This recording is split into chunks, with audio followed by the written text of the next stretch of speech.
Приветствую, уважаемые натуралисты! С вами канал ЗУ. Мы собираем большую видеоэнциклопедию про все виды животных планеты. Любите природу вместе с нами. Подписывайтесь и ставьте лайки. Они помогают узнать о мире животных большему количеству людей. Господа, в прошлый раз у нас в гостях была самая красивая в мире курица, павлин. Ролик о нем ищите в плейлисте «Птицы». Но конкурсы красоты бывают не только в позитивном ключе. Голые обезьяны любят устраивать и конкурсы уродцев, по их мнению. Вот и мы сегодня прикоснемся к этому прекрасному и дивному миру больной человеческой фантазии. Встречайте китайскую хохлатую собаку, породу комнатно-декоративных собак. Важно понимать, что китайская хохлатая вовсе не уродливая порода. Они весьма элегантны и изящны. Да и история у этой собачки довольно богатая. Начнем с того, что кинологи подозревают, что китайская хохлатая совсем не китайская. Ее предков вывели в далекой от Азии Мексике. Как же она оказалась на другом конце света, никто точно не знает. Зато точно знает то, что породе не менее 1500 лет. Однако время не щадит никого, и к китайским хохлатам оно подкрадывается незаметно, ближе к старости. Все началось с того, что людишки заметили связь у китайской хохлатой между густотой шерсти и ее неполнозубостью. Чем меньше было волос, тем улыбка собак становилась все менее голливудской. Для справки, не все китайские хохлатые лысые, есть и более-менее пушистые. Недолго думая, великие умы голых обезьян решили,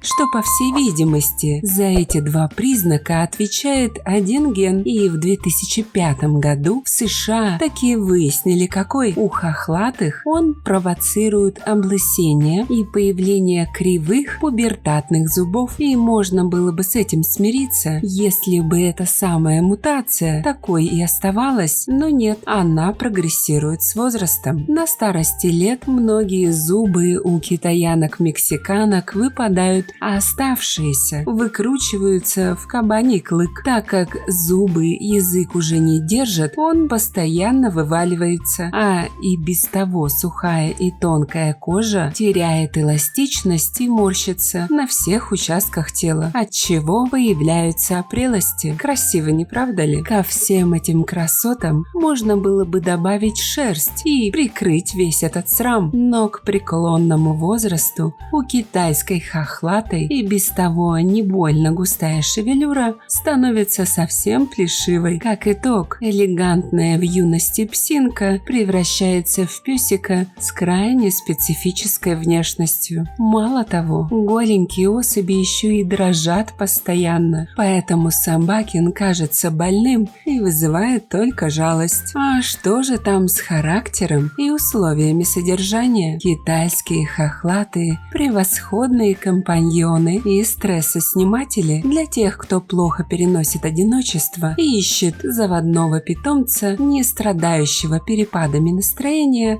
Хохлатые китаянки – это идеальные друзья. Эти малыши дружелюбные, милы и очень зависимы от собственного хозяина. Представители этой породы достаточно сообразительны, но не лишены упрямства, поэтому обучение и воспитание собаки не всегда проходит гладко и быстро. Кстати, в одном помете могут рождаться как абсолютно голые, так и пушистые щенки, а шерсть китайской хохлатой не имеет характерного запаха псины и практически не линяет. Все китайцы очень чувствительны даже к незначительному понижению температуры окружающей среды. Соответственно, обитать такие животные должны только в квартире. Чрезмерно практичных владельцев эта порода, скорее всего, разочарует. Мягкой, легкой, сбивающейся в колтуны шерсти собак необходимо постоянно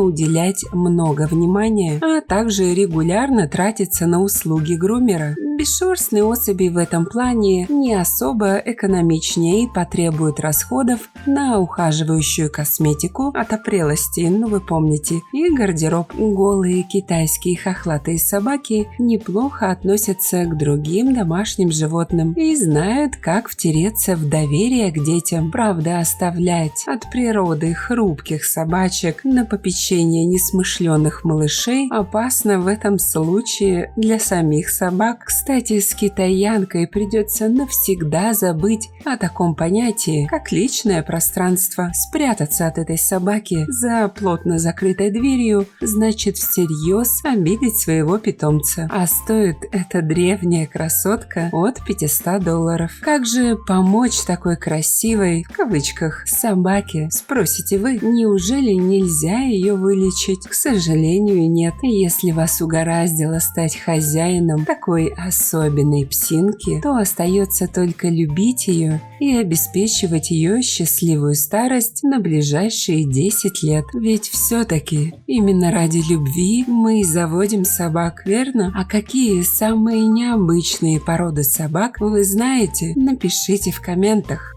Становитесь спонсорами проекта всего за 99 рублей в месяц. Этим вы поможете популяризировать зоологию, что очень важно в современном мире. Также обращаю ваше внимание на то, что у нас появились дизайнерские брендовые футболки от канала. Приобрести их можно по ссылкам в описании к видео. Спасибо, что посмотрели этот ролик. Не забывайте ставить лайки, писать комментарии о том, какого бы животного вы хотели бы увидеть в следующем видео и делиться этим видео с друзьями. Это очень помогает развитию нашего небольшого сообщества. Подписывайтесь на наши паблики по ссылкам в описании к видео. Там много интересного. С вами был канал о животных ЗУ. Мы собираем большую видеоэнциклопедию про все виды животных планеты. Любите природу вместе с нами. До скорых встреч!